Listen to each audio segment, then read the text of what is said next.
السلام علیکم ناظرین، الحمدللہ رمضان مبارک کا آخری عشرہ شروع ہو چکا ہے،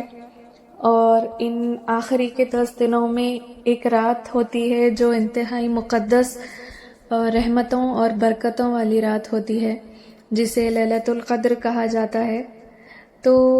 لیلۃ القدر کو قدر والی رات کیوں کہا جاتا ہے، اور اس رات کے فوائد کیا ہیں، اور اس رات کا بھرپور فائدہ کس طرح سے اٹھایا جائے، یہ جاننے کے لیے ہمارا یہ جاننا بہت ضروری ہے کہ اس رات کی حقیقت کیا ہے۔ تو تاریخ میں اس کا ذکر کس طریقے سے کیا گیا ہے۔ تو اس رات کے لیے میں یہ کہنا چاہوں گی کہ اگر کسی مومن کو اپنی زندگی میں یہ رات نصیب ہو جائے تو پھر اس سے زیادہ خوش نصیب انسان دنیا میں اور کوئی نہیں ہوگا۔ اس رات کا ذکر قرآن اور حدیث میں اس طرح کیا گیا ہے کہ رمضان کا مقدس مہینہ تھا، الحمدللہ غار ہیرا کی وہ جگہ تھی۔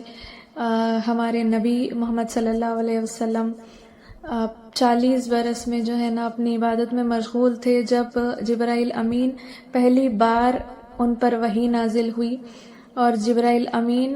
قرآن کی پہلی آیت ہمارے نبی کے پاس لے کر آئے تھے، جو کہ سورہ العلق کی آیت ہے،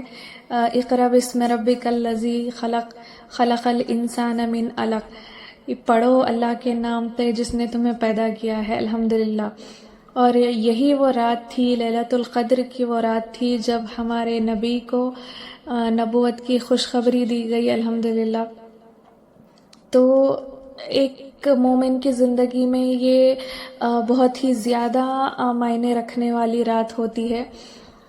ویسے تو الحمدللہ یہ بہت ہی زیادہ مقدس رات ہے، لیکن کچھ چیزیں ہیں جو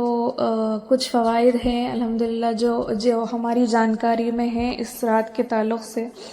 جیسے کہ ابھی میں نے آپ کو بتایا کہ پہلی وحی جو نازل ہوئی تھی ہمارے نبی صلی اللہ علیہ وسلم پر، وہ اسی رات میں نازل ہوئی تھی، اور اس رات کا ذکر اس طریقے سے کیا گیا ہے کہ کوئی مخلص ہو کر اس رات میں جو ہے نا اپنے رب کی طرف رجوع ہو جائے اور اللہ تعالیٰ سے مغفرت طلب کرے اور اللہ تعالیٰ سے کنیکٹ کرنے کی کوشش کرے، تو گویا وہ 1000 سال 1000 مہینے اور 83 ایئرز کی عبادت کے برابر اس کو اجر دیا جائے گا انشاءاللہ، اور اس کے پچھلے سارے گناہ بھی معاف کر دیے جائیں گے۔